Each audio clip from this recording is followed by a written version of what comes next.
Somebody's crying, Bolo. Somebody's crying, Bolo.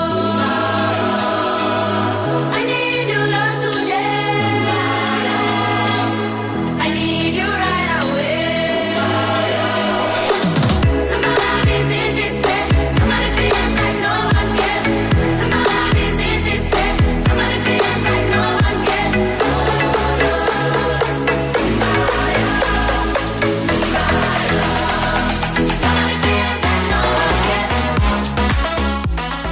We're in Penang and we have a little too much durian, you know. This is what we have left from the trees. So quite a lot of them, all pretty fresh still. Like fallen this morning and during the day, right? And we already ate our bellies full of durian, you know. So we really can't fit any more, but it's such a waste to let these epic... So did you buy these durians? No, we forage them for free. Every day? Every day. About, I think, maybe 20 of them every day. Yeah, today I think it was 18. Right? 18, but 2 fell during the day, so 20. Amazing durian. Very high quality durian. Penang durians, yeah. Penang durians is really good. Going to waste. Going to waste, right? So what we're gonna try and create, well, actually we already did it and it turned out a success, is a dish called tempoyak. And tempoyak is fermented durian. Ew. Yeah, right? It sounds gross, but Sounds gross. it's actually pretty good. Turns out into some kind of soury, fatty paste. Sponsored post. Papa Alfredo, authentic Italian. Tomato and mushroom sauce. Yummy. Delicious. It's full of crap. What is the pH of a tomato sauce? 3. 3. Which is highly acidic. A cooked tomato sauce. A raw one is about 7. Or 6. I So think. what's in here? So this is tempoyak that I already ate. I ate like 3/4 of a bowl today. It's so We delicious. ate it. So we've already had a taste of this. What does it taste like? Can I see you eating this? Because it kind of looks like puke. Okay. So this is highly fermented durian. Wow. It's getting really sour nowadays. This is already out for 2 days in the heat. And it actually tastes amazing. It tastes like vinaigrette. Like a vinegary, Creamy vinaigrette. creamy, Durian-y vinaigrette. vinegary, sweet vinaigrette for salad dressing, right? It's amazing. It's really good A actually. very sour durian mayo. Somebody's crying, Bolo.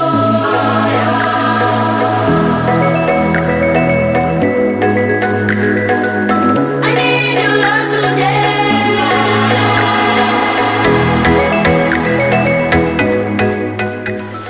Yeah, a durian mayo. Okay, so what are you doing now? So basically you take the kind of average durian, Uh-huh. you just put it in the jar. That's it? Yeah, that's it.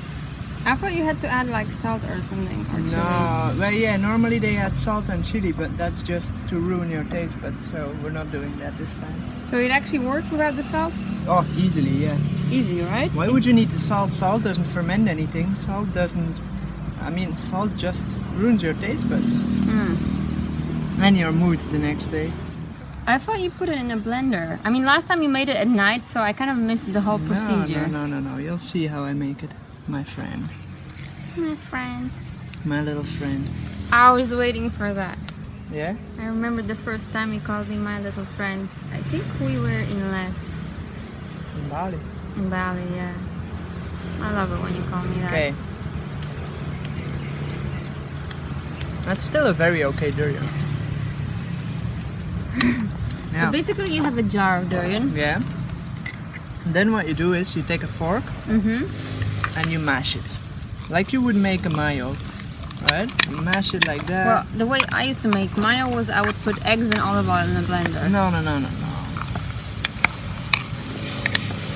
I mean, you basically want to make a mayo consistency paste of it. Okay, because the consistency won't change in the process? It does, No, it not does much. get some It air. gets a little air. Like it gets a little fluffier. Yeah. See, but like that. See? So is this a local specialty in Malaysia? Yeah, in Malaysia and in Indonesia as well. Both cultures grew up with tempoyak because they just had too much durian. They had to utilize it. They had to utilize it somehow, right? We're gonna leave it like this because if it's gonna ferment, right, it's gonna create air gaps inside, Oh, yeah. and it's gonna raise. And the first day we actually filled it until the top, and when we opened it on the second day, because of the pressure, the tempoyak was just flying out. It exploded. Yeah. So we're not gonna fill it that much. So you just take the lid, screw it on tight, and this one you leave at room temperature for about 1 or 2 days. We always do it 2 days, right? 2 full days. Well, this is the first time we've done it. Yeah. Well, I mean, that's always basically. That always. And every day you open it, because That's a otherwise the must. pressure is gonna be too much and it's gonna explode. So every day you release air, Yeah. and then once it's at this stage, you can store it in the fridge for 2 years. Yeah. Because in the fridge it's not gonna ferment further. Maybe a tiny bit, but eventually the bacteria are gonna die off. The tempoyak got a little out of hand. Don't try this at home, kids. You have to air out your tempoyak before it explodes.